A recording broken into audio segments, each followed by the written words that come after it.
Hola, buenos días. Bienvenidos sean a este ciclo de conferencias de la salud 2017. En esta ocasión tenemos nuestra tercera conferencia, Manejo del Dolor, con el doctor Fernando Cantú Flores. Este ciclo de conferencia nace de una alianza entre Fundación Tech Salud y el Centro Virtual de Aprendizaje. Me gustaría platicarles un poco del Centro Virtual de Aprendizaje. Este busca propiciar el desarrollo de las personas y comunidades a través de las oportunidades educativas con la tecnología. Tiene más de 90 cursos y pueden encontrarlo a través de www.cca.org.mx.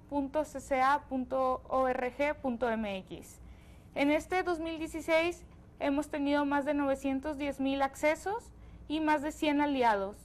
También pueden encontrar más de 90 cursos autodirigidos que están disponibles para toda la comunidad y 19 cursos con diplomados con tutor. El centro virtual consta de 3 áreas. La primera área es Capacítate y Trabaja, ahí podrán encontrar estos cursos que les mencioné previamente. En la segunda podrán encontrar toda un área de emprendimiento y en la tercera área, la amarilla, Involúcrate, Participa y Crece, es un foro de colaboración. Ahí nos gustaría que nos platicaran su experiencia en el centro virtual, qué han aprendido, qué ven, qué les gustaría saber. Tenemos también una sección especial de Cultura de la Salud con cursos en línea. Ahí podrán encontrar cursos como Cuidados del Niño, Cuidemos Nuestra Salud, Diabetes, Guías de Padres, Guía de Primeros Auxilios, entre otros. Los invitamos a que los vean. Si tienen alguna pregunta, ahí está el foro también para que nos las pueden llegar a saber. Del mismo modo, también parte de estas conferencias que ya tuvimos previamente y el ciclo del año pasado lo pueden encontrar en esta misma área, Culturas de la Salud, pero van a estar las conferencias en línea. ¿Qué conferencias podemos encontrar? Prevención y tratamiento de obesidad, nutrición, prevención de la diabetes, apoyo contra el cáncer de mama, bienestar integral, entre otras. Nuevamente los invitamos a que las visiten y puedan conocer más sobre estos temas tan importantes hoy en día. Otras de las conferencias que tenemos es nutrición parte 2, niños sanos, depresión, ansiedad, adulto mayor, enfermedades respiratorias, tratamientos del sueño y Alzheimer. Como pueden ver, tenemos conferencias de salud en diversos temas. Ustedes, si tienen alguna inquietud sobre otro tema, también nos pueden comentar y nosotros veremos la posibilidad si podemos tener un experto que nos platique sobre ello. Ahora venimos con esta conferencia que vamos a tener. Nuevamente les comento, es Manejo del Dolor, con el doctor Fernando Cantú Flores. También nos van a platicar un poco la Fundación Tech Salud sobre qué hace y cómo puede ayudar a la población. Aquí nos van a platicar un poquito y pasamos a escucharlos. Gracias, buenos días. Mi nombre es Francisco Rubio. Yo vengo en este momento representando la Fundación Tech Salud y muy breve les voy a platicar acerca de la Fundación Tech Salud. La Fundación Tech Salud representa lo que es el lado del sentido humano y la responsabilidad social de Tech Salud. Contamos con un centro de salud integral que se ubica en Santa Catarina. Es un municipio que pertenece al área metropolitana de Monterrey. ¿Y cómo operamos? Bueno, a través de fondos otorgamos el apoyo cubriendo atención médica y hospitalaria a personas vulnerables de bajos recursos. El centro de salud que tenemos nosotros se ubica en Santa Catarina, en San Gilberto. Es una zona marginada, pero al mismo tiempo ha ayudado mucho a impactar toda esta zona del norte del país, afortunadamente. Bueno, ¿cómo tenemos constituidos este centro de salud? Contamos con 5 unidades dentro de este centro de salud, que es lo que es salud visual, salud familiar, cáncer de mama, salud en la mujer y bienestar integral. Empezamos con el de salud visual. En ese sentido tenemos consulta para niños y adultos, estudios clínicos y también cirugías para corregir problemas en cataratas, estrabismo y glaucoma.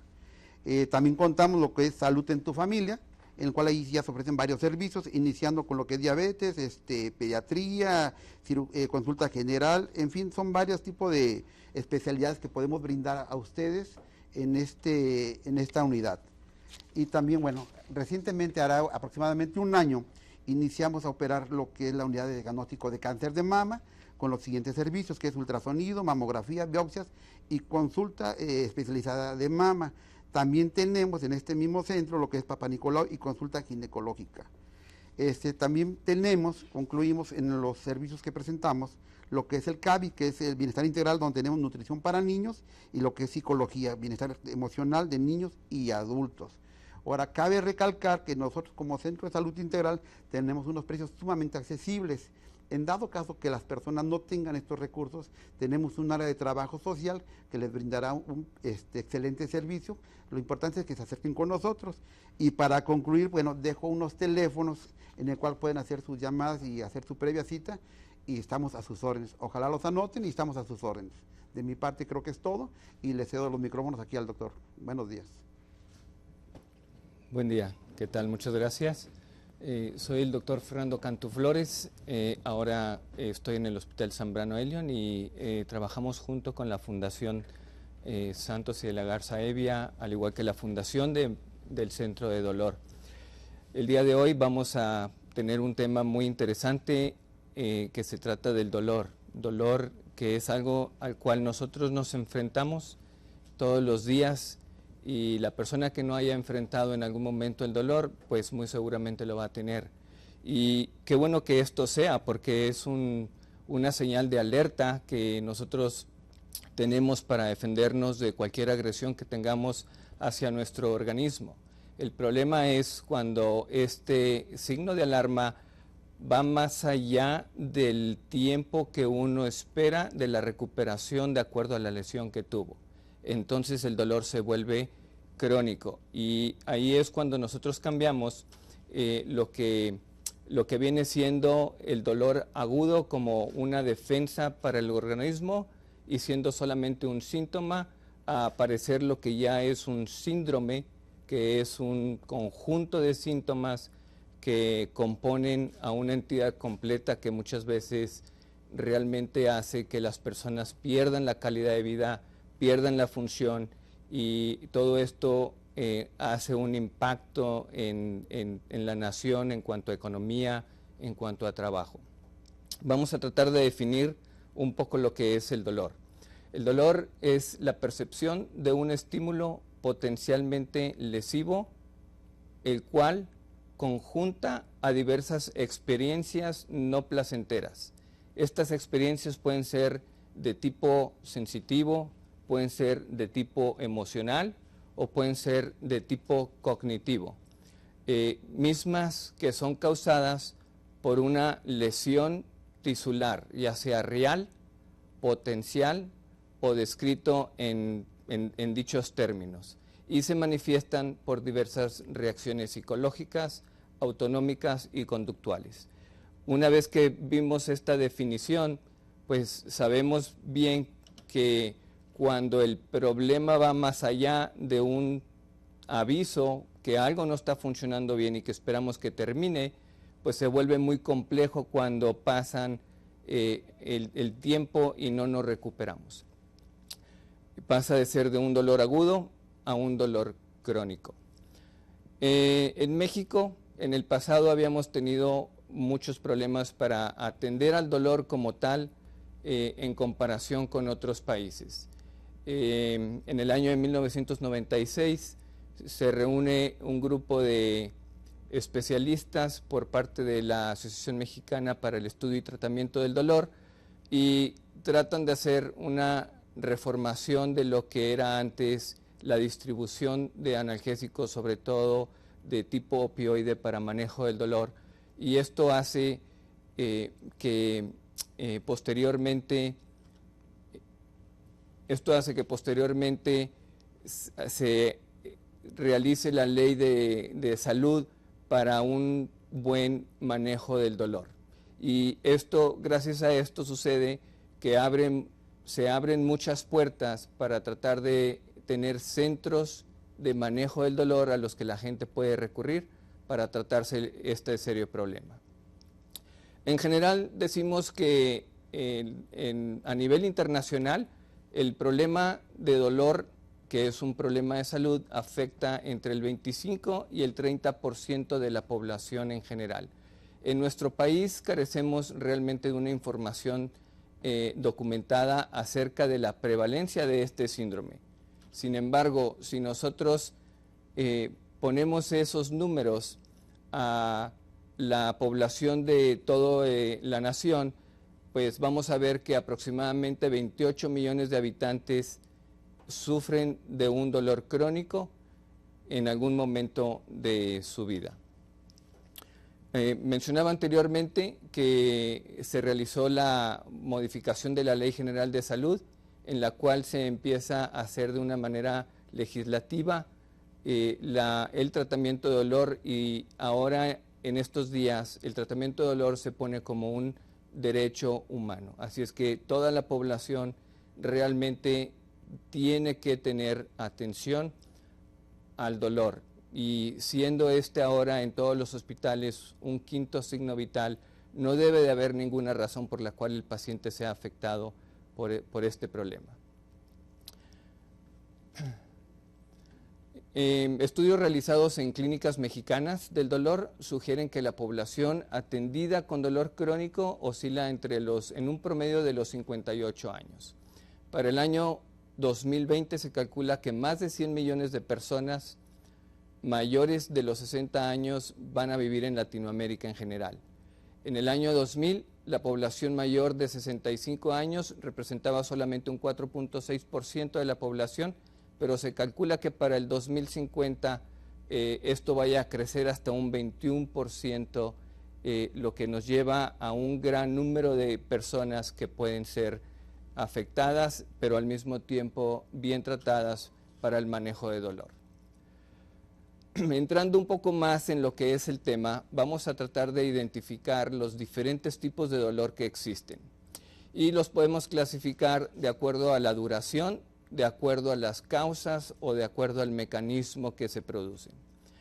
En cuanto al tiempo de duración, el dolor se divide en agudo o crónico. El agudo es algo que nosotros queremos tener, es algo que nos está avisando que hay una situación que debemos de ponerle atención a nuestro organismo porque no está funcionando de manera adecuada.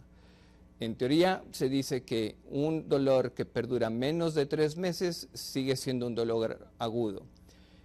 Siento que es más común, o que debería ser más factible, llamarle un dolor crónico al dolor que persiste más allá del tiempo que uno espera el sanamiento de la lesión que provocó este dolor agudo. Para ser un poquito más específico, supongamos que una persona tiene un esguince de un tobillo, una torcedura de un tobillo, y uno espera la curación en los siguientes, digamos, 6 semanas, 8 semanas. Si el dolor persiste más allá del tiempo que yo espero esa recuperación, yo ya puedo nombrarle como un dolor crónico y debe ser atendido como tal para tratar de evitar las secuelas que el dolor crónico puede dejar. Si nosotros queremos dividir el tipo de dolor en cuanto a la causa, vamos a ver que hay dolor oncológico y dolor no oncológico. El dolor no oncológico es aquel el cual se produce por situaciones que son benignas. El dolor oncológico, pues como su nombre lo indica, es debido o secundario a causas de malignidad, de cáncer habitualmente. Claro que hay algunos tipos de dolores que se comportan como malignos aun siendo benignos, que son enfermedades catastróficas de las cuales vamos a hablar en los siguientes minutos. El dolor, de acuerdo al mecanismo, se puede dividir en nociceptivo y en neuropático. Son los dos grandes nombres que le podemos poner de acuerdo al mecanismo de lesión. Si uno sufre una lesión, digamos, con una cirugía o con una fractura de un hueso, o si nos golpeamos con algún martillo, estamos teniendo un dolor habitualmente sordo, un dolor que es bien identificado. Ese es un dolor nociceptivo. Cuando hay una lesión del sistema nervioso, ya sea central o periférico, y existe un dolor poco apreciable en cuanto al inicio y en cuanto al sitio, estamos hablando que ya hay una falla en el sistema nervioso central, y a eso se le llama un dolor neuropático. Algunas diferencias importantes entre el dolor agudo y el dolor crónico es que el dolor agudo hay un daño obvio a los tejidos. Uno habitualmente reconoce exactamente cuándo inició el problema. La duración habitualmente es corta y está bien caracterizado y se resuelve con una reparación de los tejidos y alivio del dolor. Este tipo de dolor, como mencionamos desde un principio, tiene una función protectora para el organismo y casi siempre existe una terapia efectiva para terminar con el dolor.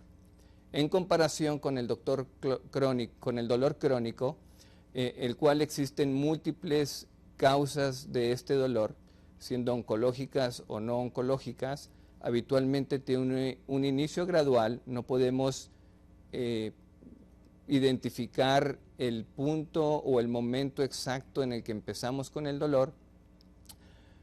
Persiste más allá del tiempo de recuperación de esa lesión y este puede ser un síntoma como tal o ya puede comprender todo un síndrome que es un conjunto de síntomas. No tiene un propósito adaptativo, sino todo lo contrario, es ese dolor que hace que las personas se incapaciten, ese dolor que las personas hace que pierdan la calidad de vida que están llevando y hace que la función y la dinámica del paciente, de la familia y de la gente que lo rodea haya un desbalance, y esto va a afectar seriamente pues no solamente al paciente sino a las personas que son allegadas a él. Habitualmente puede ser refractario al tratamiento. No hay un tratamiento puntual, no hay un tratamiento único que trate o que cure todos estos tipos diferentes de dolor crónico. Habíamos mencionado que el dolor oncológico es causado por una entidad maligna. Ejemplos de estos son cáncer de próstata, cáncer del cérvix en la mujer, cáncer de mama.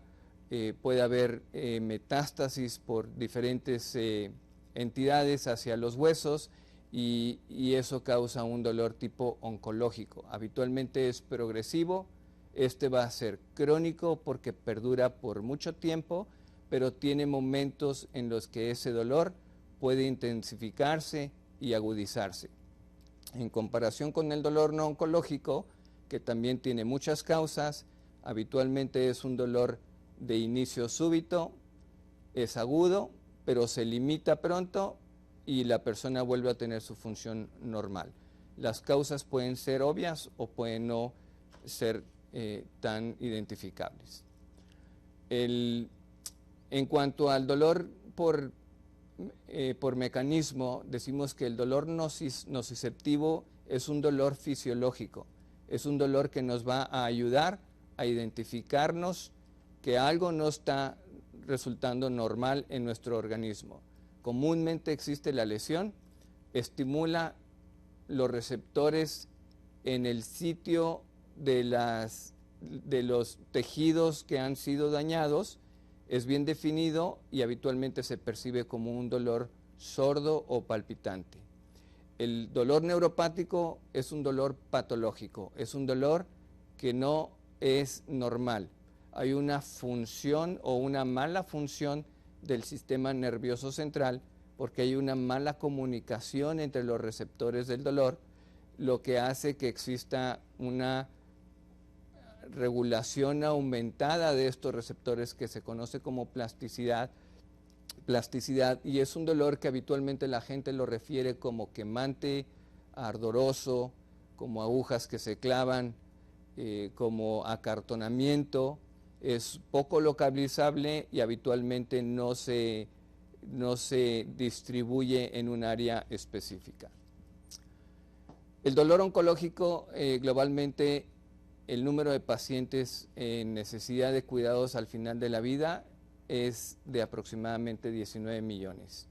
78% de estas personas desafortunadamente viven en países de mediano o de bajo ingreso económico, lo que hace un poco más difícil su tratamiento. En Latinoamérica, 2 millones, aproximadamente 600,000 personas están con la necesidad de tener cuidados de tipo oncológico y sobre todo con cuidados al final de la vida para tener una digna calidad de vida al final del problema. Con todo esto, en el pasado no había la forma de cómo los pacientes pudieran definir qué es lo que quieren ellos cuando se está llegando al final de su vida. Ahora, a partir de enero del 2008, ya hay una ley de voluntad anticipada que se creó en México y la Ley General de Salud incluye la voluntad anticipada como un derecho de los pacientes. Cuando uno se enfrenta a un paciente con dolor, pues hay que hacer una valoración completa de qué es lo que está sucediendo con el paciente. No es solamente ver o dedicarnos a identificar el dolor o el sitio del dolor o dar un medicamento y a ver qué pasa y a ver si lo curamos. Hay que hacer una valoración funcional completa. ¿A qué me refiero con una valoración funcional completa? Sabemos que el dolor en forma crónica va a tener impedimentos físicos, va a hacer que las personas dejen las actividades en su vida diaria como lo hacían anteriormente. Personas pueden tener dificultad al momento de despertar, difícilmente van a poder caminar, las actividades del día cada vez se hacen más difíciles, hay una interferencia con el sueño, con el apetito, empiezan a perder peso y hay un desgaste general de todo el organismo. Por eso debemos de tener una buena valoración de cómo está funcionando el paciente en general. Dentro de esta evaluación no debemos de olvidarnos que todo esto va a repercutir de alguna manera tanto en el paciente como en la familia y los amigos. Entonces, en qué manera el paciente está afrontando o está luchando contra esa enfermedad o contra el dolor, que es el aspecto psicológico, es muy importante para poder tratar al paciente de una manera integral. Tenemos que también tener una evaluación social del paciente, cómo está la familia, cómo están los amigos, quiénes realmente están apoyando al paciente a sobrellevar el problema que está teniendo, y no estoy hablando solamente de un problema oncológico, sino también de problemas benignos que hacen que la persona pierda su función y pierda calidad de vida. Necesitamos tener una buena valoración de cómo está su rol de trabajo, cómo está la educación de los hijos y qué es lo que realmente está afectando en forma general al paciente en cuanto a su estado de ánimo, su estado psicosocial. Sin olvidar, por supuesto, que dentro de esta población puede haber abuso de medicamentos o diferencias culturales entre un país y otro hacen que el tratamiento no sea lo más adecuado, y es algo que también tenemos que tomar en cuenta cuando vemos un paciente con dolor. ¿Qué hacemos para esto? Pues bueno, utilizamos escalas para valorar el dolor. Hay muchas escalas ahora presentes en muchos sitios. Lo más importante de todo, no importa realmente cuál escala se utilice, es tratar de ver el impacto funcional de la persona en general. Entonces, entre más específicos sean o entre más específicos estemos nosotros preguntando al paciente cómo afecta su vida, va a ser lo que nos lleve a darle un tratamiento adecuado. ¿Qué es lo que tratamos de identificar con este tipo de escalas en los cuales ponemos una serie de preguntas y unos dibujos en los que el paciente puede dibujar el tipo de dolor y la zona o el sitio donde está teniendo dolor?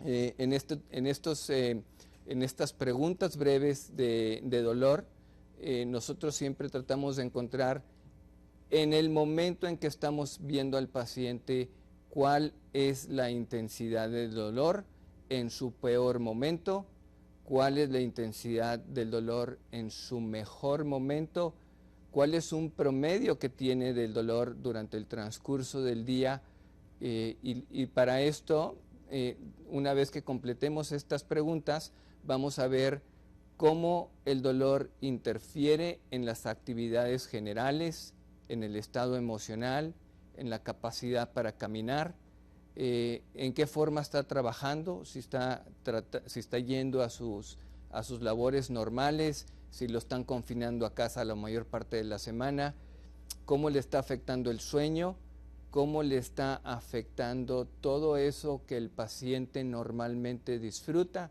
en el transcurso de los días. Entre más puntuación esté alta, pues indica que el dolor tiene una mayor interferencia en su vida, y de esa manera podemos hacer uso de los diferentes métodos que tenemos para tratar el dolor, que los vamos a abordar posteriormente. Ya vimos que la definición del dolor es compleja. Tiene un aspecto en el que el paciente expresa su problema físico, pero también expresa su problema emocional, el cual nos lleva a tener ciertas actitudes, y esto es modificado por la memoria, por el pasado que tengamos cada uno de nosotros, cómo hemos enfrentado en la vida los diferentes momentos, si hemos tenido dolor o si no hemos tenido dolor en el pasado. Las emociones de cada individuo también van a afectar en cómo ese paciente con el dolor cursa para hacer un dolor menos durable, o un dolor más controlado, o un dolor que realmente se está yendo más allá de lo que esperamos. Entonces, cuando uno quiere empezar a tratar al paciente, lo tenemos que hacer de una manera muy integral. No solamente ver en un círculo al paciente en el que le vamos a empezar a dar medicamentos comunes como antiinflamatorios, diclofenacos, paracetamol, ahora que está muy de moda los cannabinoides. Estos son productos derivados de la marihuana, incluso también opioides. Siempre tenemos que ver, como habíamos mencionado anteriormente, 4 puntos importantes del paciente para tratarlo en forma completa. ¿Cuál es su estado de ánimo? ¿Necesita ese paciente un apoyo psicológico? ¿Necesita ese paciente un apoyo por psiquiatría? ¿Necesita la familia del paciente apoyarse con un profesional de salud que nos ayude a poder sobrellevar los cambios en la vida que estamos teniendo por este dolor? Tenemos que también ver cuál es el aspecto del paciente económico. Por eso es importante tener un trabajo social al momento de nosotros querer enfrentar y tratar de la mejor manera al paciente. Y lógicamente también vamos a contar con una serie de fármacos, y cuando estos no son suficientes y no quitan el dolor, o cuando sí quitan el dolor pero le provocan efectos secundarios adversos, efectos que no queremos, como náusea, vómito, personas que no se sienten que son en ellos mismos, recurrimos a hacer lo que nosotros llamamos intervenciones, que son procedimientos que hacemos en diferentes zonas, de diferentes maneras, y vamos a hablar un poco de cada uno de ellos en los siguientes minutos. Siempre hay que considerar lo que todo el mundo conocemos como la escalera analgésica de la Organización Mundial de la Salud. Uno siempre inicia, y todo siempre relacionado con el tipo de dolor, si es un dolor leve, si es un dolor moderado o si es un dolor grave. Habitualmente comenzamos con analgésicos comunes, y a estos analgésicos comunes les podemos agregar algún otro tipo de medicamentos que le ayuden a los analgésicos comunes a funcionar mejor, que pueden ser esteroides o pueden ser antidepresivos, pueden ser algún otro tipo de de medicamentos como anticonvulsivantes que van a hacer que los analgésicos funcionen mejor.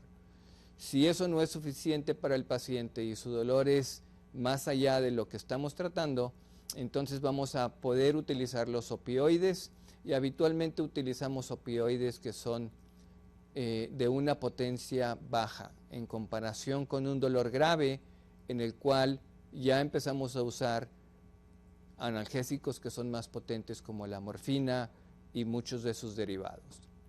En cada uno de estos diferentes puntos nosotros podemos utilizar este otro tipo de medicamentos que le van a ayudar a los analgésicos a funcionar mejor. Entonces, a veces los pacientes se preguntan, bueno, ¿y por qué me das a mí un antidepresivo si yo no estoy deprimido? A mí lo que me duele es la espalda. Y se crea un cierto incertidumbre ante el médico porque le está dando estos antidepresivos. Pero hay que tomar en cuenta que todos estos medicamentos son adyuvantes, son medicamentos que van a hacer que los analgésicos actúen de una mejor manera y que se puedan dar dosis menores para que el paciente tenga menos efectos colaterales o menos efectos no deseados. Hablando un poquito de los opioides, que son todos los derivados de la morfina, son medicamentos analgésicos potentes que se utilizan para tratar dolor, ya sea maligno o no maligno. Esto quiere decir dolor por cáncer o dolor no producido por cáncer, pero que son de una intensidad moderada a severa. Estos opioides, morfina y sus derivados, van a inhibir la transmisión de los impulsos del dolor en las vías de la médula espinal. Todas esas vías que el sistema nervioso central utiliza desde que nos provocamos la lesión, cómo se traduce esa lesión de tejidos a señales que son transmitidas por los diferentes nervios, por las neuronas hacia el sistema nervioso central y al cerebro para ir registrarlos como dolor, y luego que el cerebro empieza a producir otros mecanismos de defensa y empieza a producir elementos que van a tratar de luchar contra estas señales del dolor, es decir, van a tener una inhibición del dolor. Los opioides producen una reducción en la respuesta de la corteza del cerebro, que es donde nosotros registramos al dolor como dolor. Todo lo demás son vías por las cuales las señales se transmiten, pero es en esa sustancia del cerebro que se llama la corteza, en donde nosotros realmente nos damos cuenta de que el dolor está existiendo. Una contraparte de los opioides, y esto es un tema muy importante, es que se puede desarrollar una tolerancia y una dependencia a estos opioides, que es totalmente diferente a lo que es un abuso o una adicción al medicamento. Esto es algo que muchas veces interfiere con un buen tratamiento a los pacientes, porque aún todavía en las personas que somos o que trabajamos en la salud, tenemos esa tabú o esa idea falsa de que todos los analgésicos potentes van a producir una adicción. ¿Existe el riesgo? Definitivamente existe el riesgo, pero hay que hacer una muy buena diferenciación entre lo que es tolerancia y dependencia y una adicción. Una persona va a abusar del medicamento y se vuelve adicto cuando empieza a utilizar ese medicamento de una manera inadecuada, cuando empieza a pedir medicamento de más, cuando empiezan a perderse, entre comillas, los medicamentos porque vino el sobrino, porque vino el hijo y le tiró las pastillas, pero la realidad es que están utilizando el medicamento para una sensación de placer, para desatenderse de las obligaciones que tengan con la familia.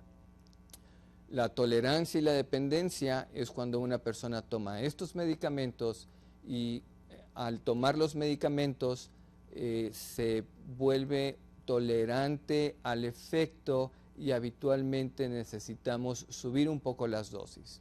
Y dependencia, si un paciente está tomando estas medicinas por un largo tiempo, entonces un día decide dejarlos en forma súbita, va a tener un síndrome que se llama síndrome de abstinencia, en el cual el paciente se siente irritable, se siente sudoroso, se siente inquieto, y eso va a hacer que se produzca este síndrome de abstinencia. ¿Por qué? Porque ya provocó una dependencia al medicamento.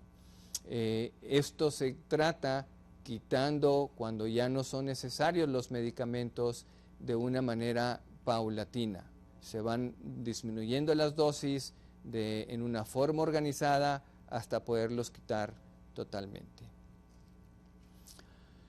A pesar de reportes de que realmente hay abuso de estos medicamentos, la mayoría de los pacientes que usan este tipo de fármacos en forma por un tiempo prolongado o por un tiempo largo no presentan una adicción propiamente. Para esto utilizamos, para un buen manejo del dolor, utilizamos ciertas estrategias. Y generalmente decimos que hay dos tipos de productos diferentes: productos que son de liberación prolongada, es decir, que los productos tienen una capa especial para que el medicamento en el aparato digestivo se vaya liberando en el transcurso del tiempo y se hacen de liberación prolongada, o los medicamentos de acción corta, que uno toma el medicamento, tiene un pico en los niveles del medicamento en la sangre, hace que funcionen, pero este pico baja rápidamente y tienen que esperar hasta la siguiente dosis. Es preferible utilizar productos de liberación retardada, de liberación que se van liberando en el transcurso del día, y solamente utilizar los medicamentos que tienen una acción rápida o corta como un rescate en esos momentos en los que el paciente está teniendo mucho dolor. Cuando no existen o no tenemos a la mano estos medicamentos de liberación prolongada y solamente tenemos los de liberación inmediata o los que se absorben rápidamente, pues es preferible utilizarlos con horario. Muchas veces decimos que nos tomemos los medicamentos solamente cuando los necesitamos, pero para esto es más difícil controlar un dolor si no le damos ese tratamiento en una forma continua y con horario. Este es un ejemplo de los medicamentos que se dan con horario.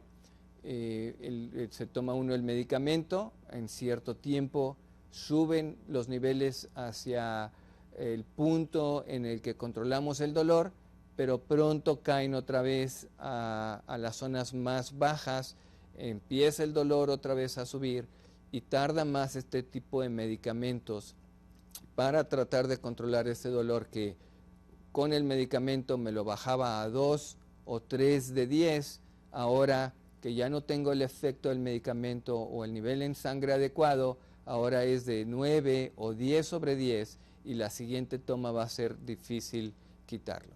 Este es un ejemplo de los fármacos, de los medicamentos que se van liberando en forma continua, y esto hace que mantengamos los niveles del medicamento más estables durante el transcurso de todo el día, y por ende y por sí mismo el dolor o el nivel del dolor es más controlable.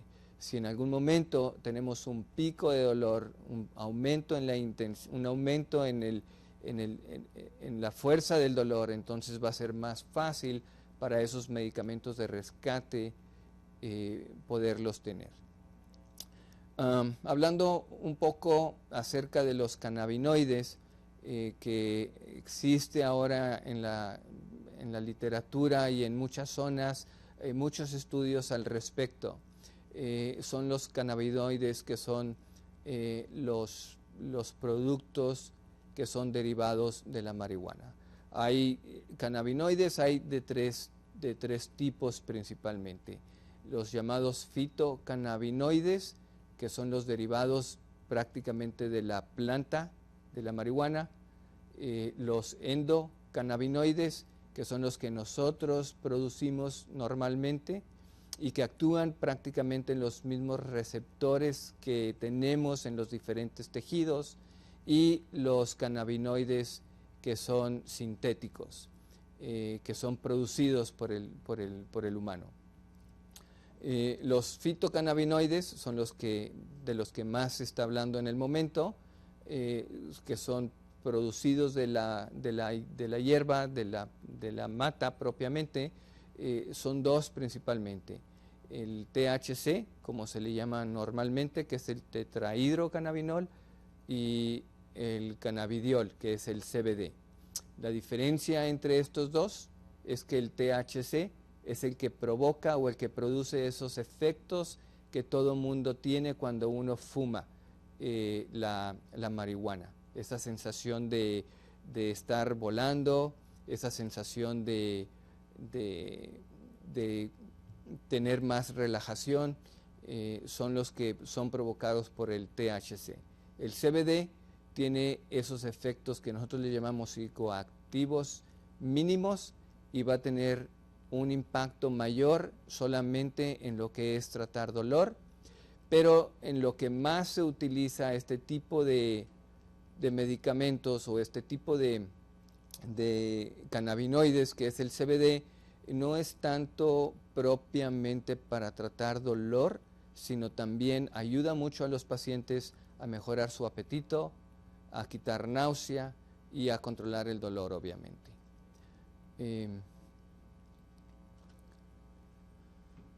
Habíamos hablado un poco acerca de las barreras que están relacionadas con el paciente a ser tratado. Entre estos, pues los medicamentos que damos habitualmente tienen esa falsa idea que son adictivos. Ya hablamos un poco acerca de eso. La gente o las personas tienen esa idea de dejarse hasta que realmente sean necesarios. Pues realmente creo que es una idea falsa.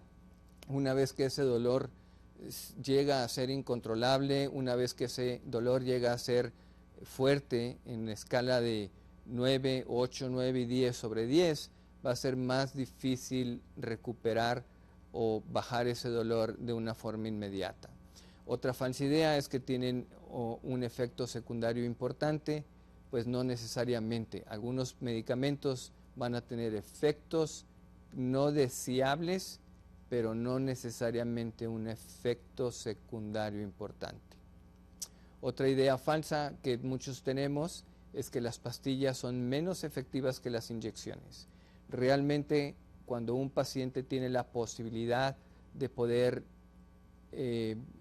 utilizar el aparato digestivo, la forma ideal para controlar el dolor es a base de medicamentos tomados. Y otra falsa idea muy común es que los opioides o los medicamentos derivados de la morfina son solamente para pacientes moribundos. Hay que acordar que hay pacientes con un dolor que resta la calidad de vida, que le quitan la calidad de vida, que le quitan esa alegría que todo el mundo tiene día con día, y esos son pacientes que necesitan ser tratados del dolor, y habitualmente lo hacemos con medicamentos potentes. Una vez que ya hemos intentado a toda costa, de todas formas, con una combinación de medicamentos a los pacientes para tratar de que uno refuerce a otro a controlar ese dolor, pero no es posible porque o no le quitan el dolor o porque sí le quitan el dolor, pero los efectos adversos o los efectos no deseados de los medicamentos son importantes. Entonces es cuando nos dirigimos a hacer un manejo invasivo para aliviar el dolor. ¿Qué significa un manejo invasivo? Pues que ya tenemos que recurrir a ciertos procedimientos para tratar de disminuir o incluso quitar por completo el dolor y tratar de disminuir la cantidad o de quitar la cantidad de los medicamentos que estamos usando. Y hay muchos tipos de procedimientos invasivos. A grandes rasgos vamos a dividir estos tipos de procedimientos en bloqueos, como regularmente se le conoce, a algunos procedimientos en la colocación de bombas para manejo del dolor y en la colocación de estimuladores de la médula espinal para inhibir dolor. Los bloqueos, lógicamente, hay de varios tipos. Hay bloqueos que son diagnósticos, que nos permiten realmente identificar o aclarar cuál es el mecanismo por el cual el dolor se está produciendo. Pueden ser terapéuticos, es decir, que van a curar o a quitar, si no completamente ese dolor, pues al menos llevarlo a un grado que el paciente lo maneje fácilmente y no le impida realizar su vida del día. O pueden ser diagnósticos y terapéuticos. Los bloqueos hay de muchos tipos, había mencionado. Hay bloqueos que se hacen a nivel de la médula espinal, hay bloqueos que se hacen a nivel de las raíces nerviosas, hay bloqueos que se realizan a nivel de los nervios periféricos, hay bloqueos que se utilizan solamente anestésicos locales y antiinflamatorios. Una vez que nosotros diagnosticamos y sabemos que ese bloqueo que hicimos solamente con anestésicos locales y con antiinflamatorios le resultan un alivio al paciente, entonces hacemos uso de otro tipo de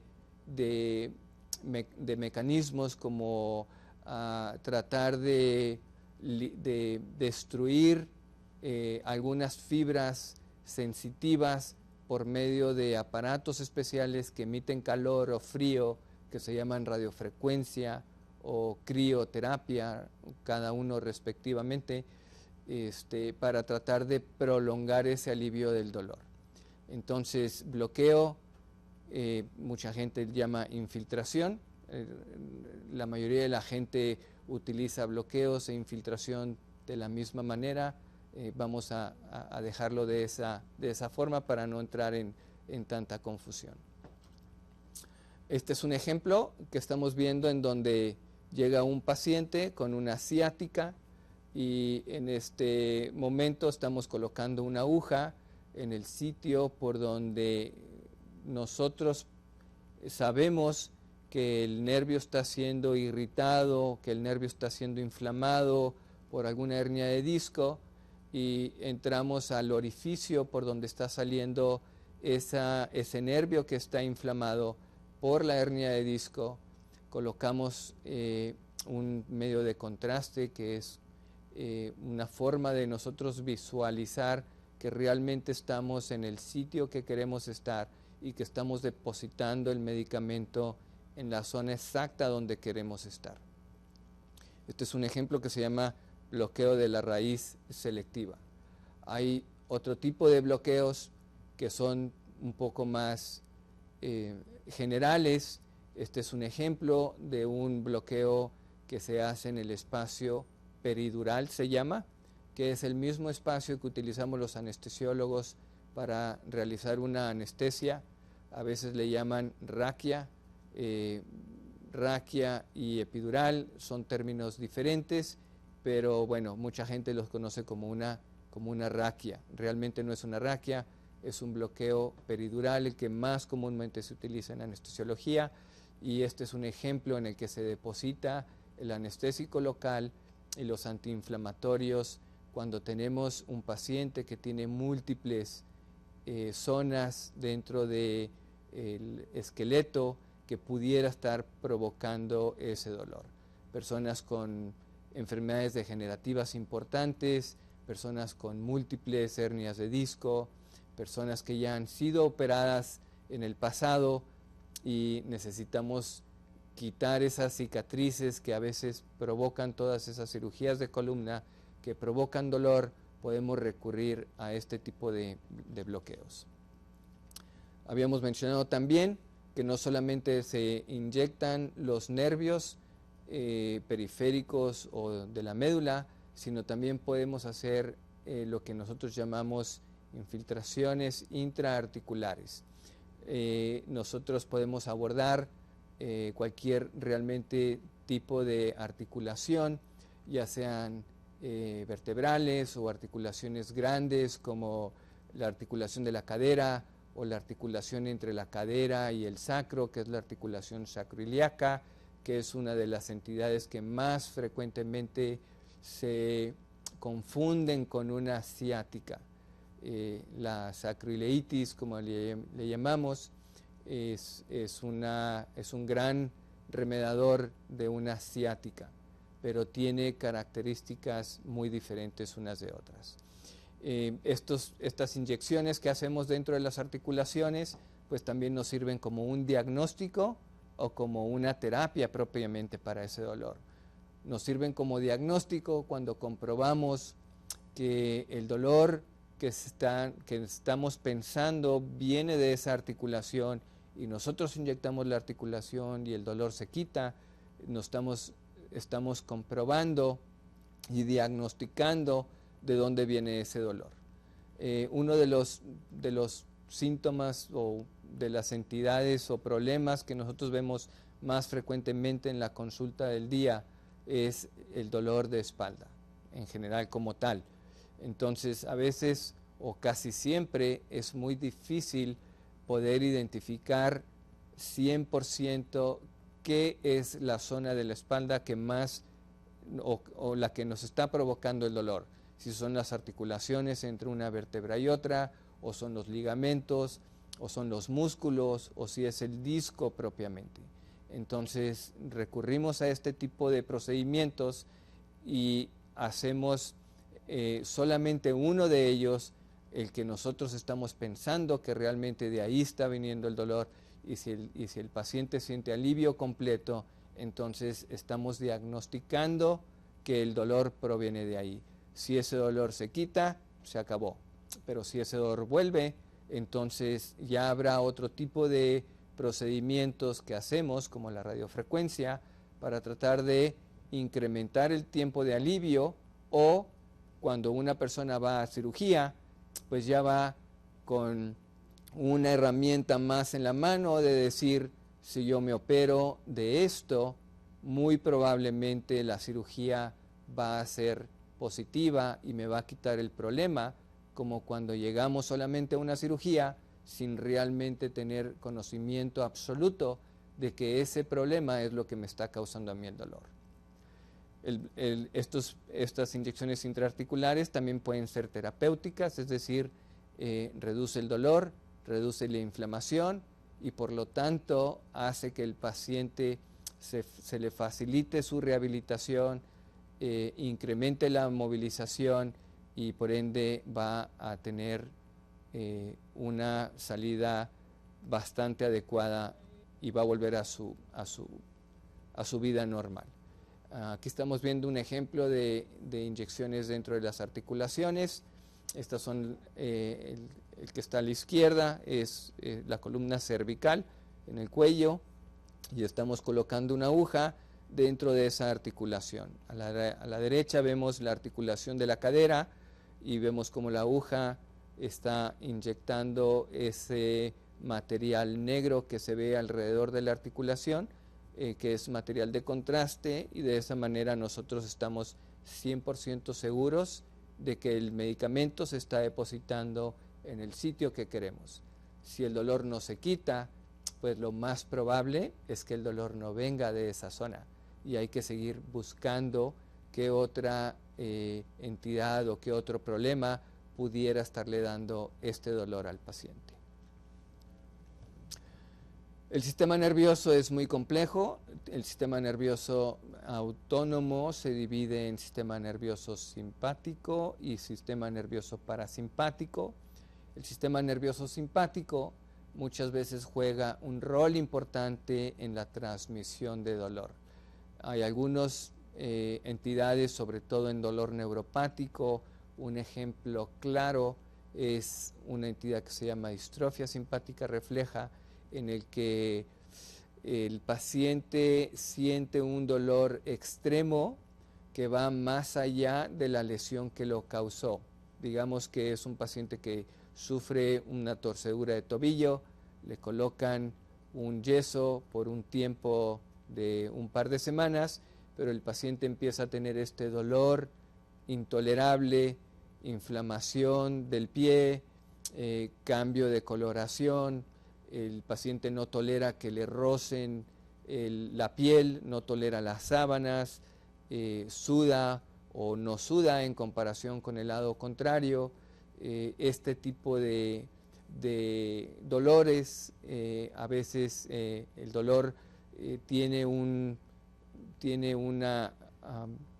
acción del sistema nervioso simpático, y para eso utilizamos estos diferentes tipos de bloqueos y saber qué tanto el sistema nervioso simpático está contribuyendo a que se produzca ese dolor.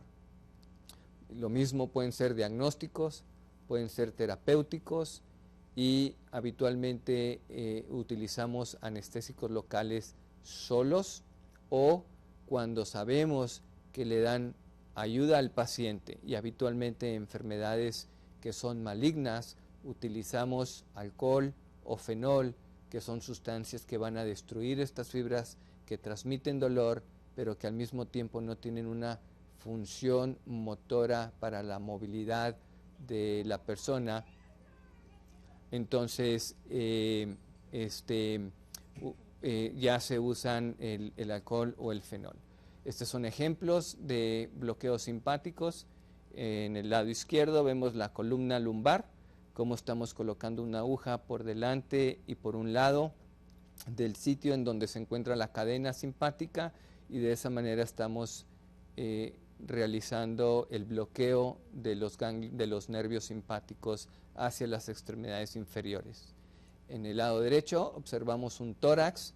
Este bloqueo lo hacemos con un aparato especial que se llama tomografía, el TAC, y ese nos ayuda a colocar las agujas en espacios sumamente reducidos, en los que tenemos una gran oportunidad, por ejemplo, de perforar el pulmón y causar una lesión grave. Entonces recurrimos a este tipo de tecnología para tratar de hacerlo de la manera más segura para el paciente. Fuera de los bloqueos, estamos avanzando un poco más en lo que es el tratamiento. Hay personas que tienen, un ejemplo, cirugías, varias cirugías de columna, tienen 4 o 5 cirugías, y el dolor persiste en el área lumbar. Ahora el dolor se va hacia las piernas, es un dolor que les impide caminar cortas distancias porque empiezan a sentir cosquilleo, hormigueo, dolor ardoroso, dolor muscular importante. Esto es porque hay una cicatriz importante que está abrazando o entrapando las raíces nerviosas y provoca un dolor neuropático. Los neuroestimuladores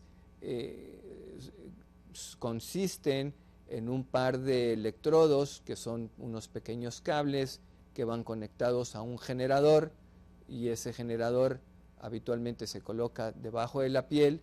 Todo esto es un sistema cerrado y se utiliza para tratar principalmente dolores de tipo neuropático.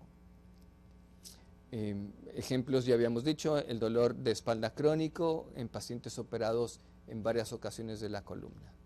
Este es un ejemplo de un neurotransmisor. A la izquierda están los electrodos colocados sobre la médula espinal.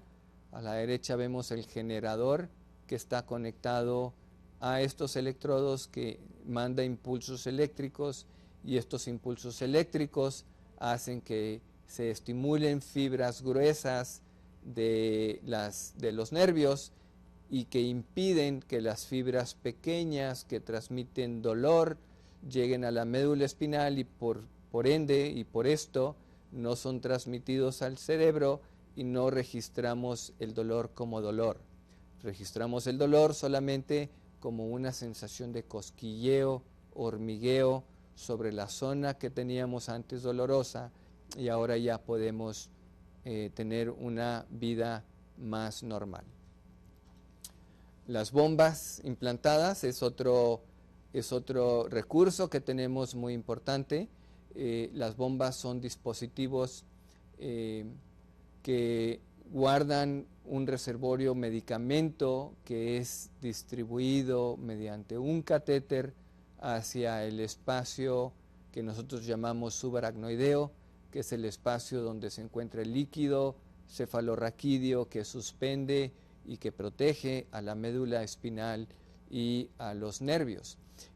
Prácticamente estamos haciendo una raquia, pero en forma continua a los pacientes sin tener ese efecto que provoca la raquia para una anestesia, que es inmovilización de las extremidades. Hay que recordar que este tipo de anestesia espinal que le llamamos ha existido por más de 100 años. Pero esta analgesia espinal selectiva tiene menos tiempo, pero pues ya es una situación que hemos tenido desde hace más de 30, 35 años. Dentro de estas bombas o dispositivos podemos colocar diferentes medicamentos que nos van a ayudar a controlar el dolor. Estos son igual opioides, como habíamos mencionado al principio de la plática, son morfina o sus derivados. La ventaja que tiene el liberar estos medicamentos en el sitio donde se encuentra la médula es que va a actuar directamente en esos receptores, y por eso las cantidades que se dan definitivamente son mucho menores a las cantidades que si estuviéramos dándolo tomado. Se dice que la cantidad que debemos de dar o que podemos dar en este espacio es 1000 veces menor a la cantidad que nosotros podemos dar de una forma tomada. Y por ende, por esto, los efectos secundarios de los medicamentos van a disminuirse considerablemente. Podemos poner una combinación de medicinas, podemos agregarle morfina o derivados de la morfina, podemos agregarle anestésicos locales y otros adyuvantes o medicamentos que ayudan a que estos primeros funcionen mejor y tengamos que utilizar menos dosis. Una contraparte o una desventaja importante de esto es que, bueno, pues son procedimientos sumamente costosos. Este es un ejemplo de las bombas intratecales. A la izquierda vemos la figura en la cual se muestra la bomba que se encuentra por delante en el abdomen. Esta bomba se hace una pequeña incisión, se hace una bolsa dentro de la piel, por arriba de los músculos, se coloca la bomba ahí, esa bomba va conectada a un catéter que se pasa por debajo de la piel, por debajo de la grasa, del tejido celular subcutáneo le llamamos, y luego entra a la médula, entra al sitio donde se encuentra el líquido cefalorraquídeo, y de esta manera podemos deliberar el medicamento de una forma continua durante 24 horas. Estas bombas son programables. Si el paciente necesita más medicamento en el transcurso de la mañana o en el transcurso de la noche, podemos hacer que la bomba dé flujos o cantidades diferentes en diferentes tiempos del día. Ahora en día ellos tienen un aparato en el cual se lo colocan sobre esta bomba y ellos pueden darse dosis extras que el médico que está colocando este tipo de dispositivo programa para que el paciente tenga lo que sea seguro para ellos darse. Entonces, después de ver todo esto, debemos de saber y tener muy claro en mente que cada paciente es diferente. La necesidad del paciente, la necesidad de las familias, cómo reacciona el paciente ante el problema, va a ser completamente aparte de otro paciente que tengamos. Entonces es muy importante evaluar a cada uno de ellos de una manera individual. Nosotros debemos de medir los resultados que vamos a tener para poder evaluar qué tan efectivos estamos siendo en el tratamiento de este paciente. Tenemos que tomar en cuenta los niveles del dolor, los efectos secundarios o no deseables que le están causando el medicamento, qué tanto conocimiento de la enfermedad tiene el mismo paciente, qué tanto conocimiento y qué tanto apoyo tiene la familia para este paciente, y si después de haber tratado este tipo de medicamentos de dolor, qué otro dolor ha podido desarrollar el paciente que en un principio no tenía, para tratarlo de la mejor manera.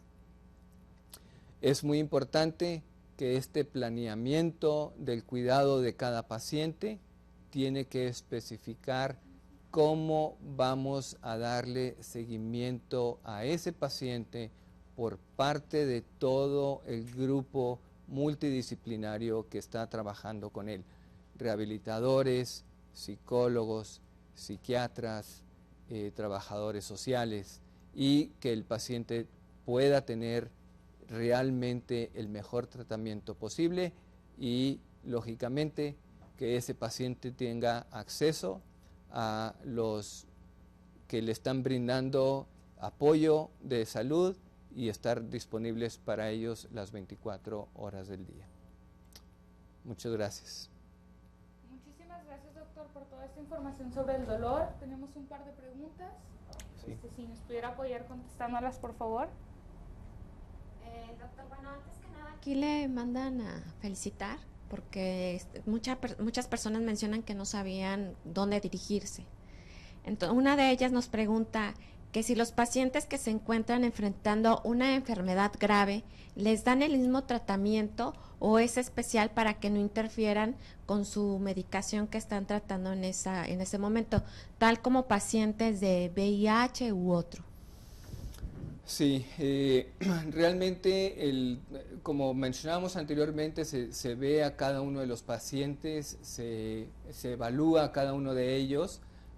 Utilizamos medicamentos que definitivamente no interfieren ni con la enfermedad ni con el medicamento que ellos están tomando para su enfermedad de base, sea VIH, sea lupus eritematoso, sea una enfermedad maligna.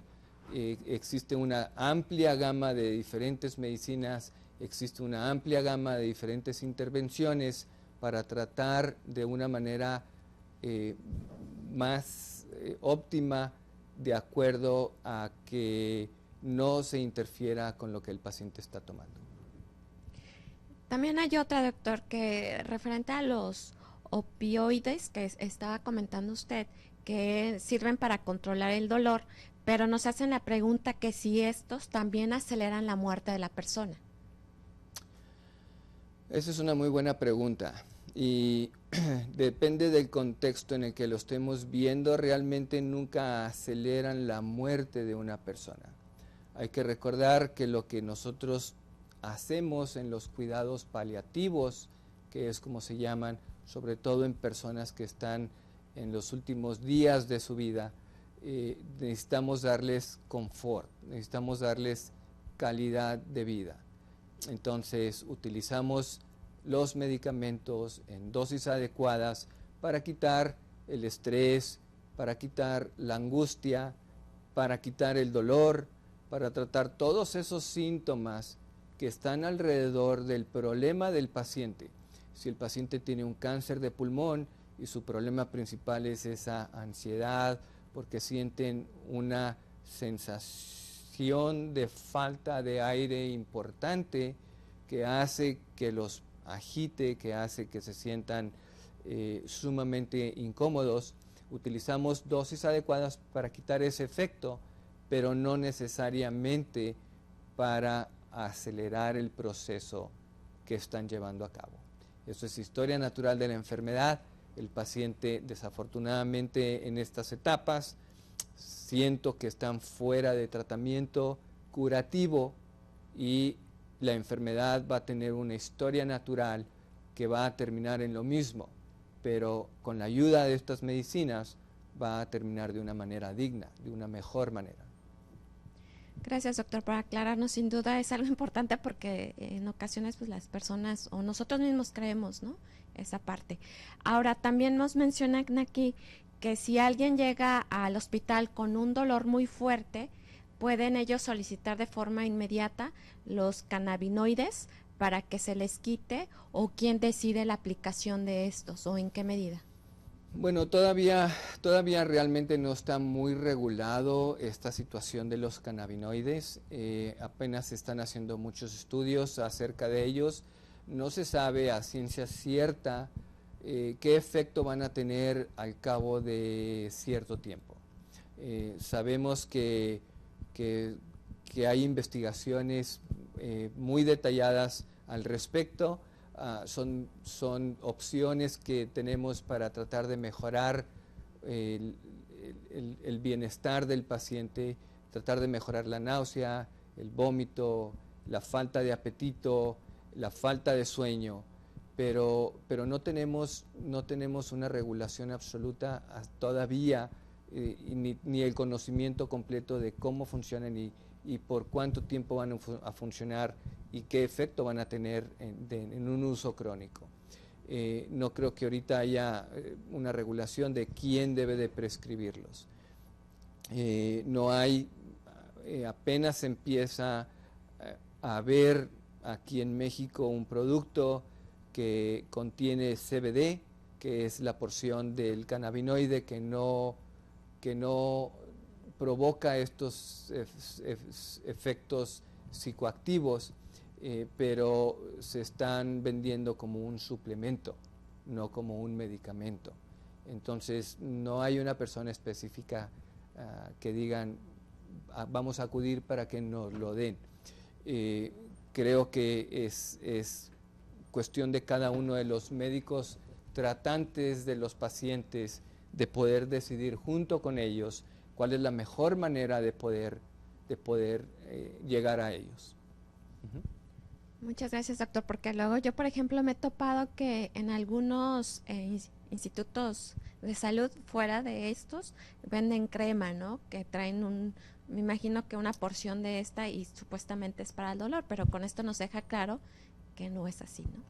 Sí, pues bueno, hay muchos recursos antes de llegar a esto. Los menciono porque es algo que frecuentemente lo estamos viendo ahora. Cada día llegan más los pacientes al consultorio preguntando por cannabis.